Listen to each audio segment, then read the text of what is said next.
పరిశుద్ధాత్ముడా నా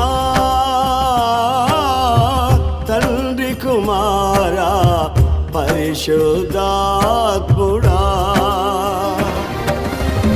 త్రియేక దేవా ఆది సంభూతుడా నిన్ను నేనేమని ఆరాధించెదా త్రియేక దేవా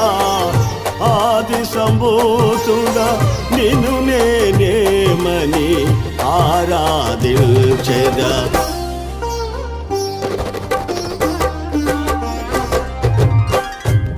జ్యోతిర్మయుడా నా ప్రాణ ప్రియుడా స్తుతి మహిమలు నీకే నా ఆత్మ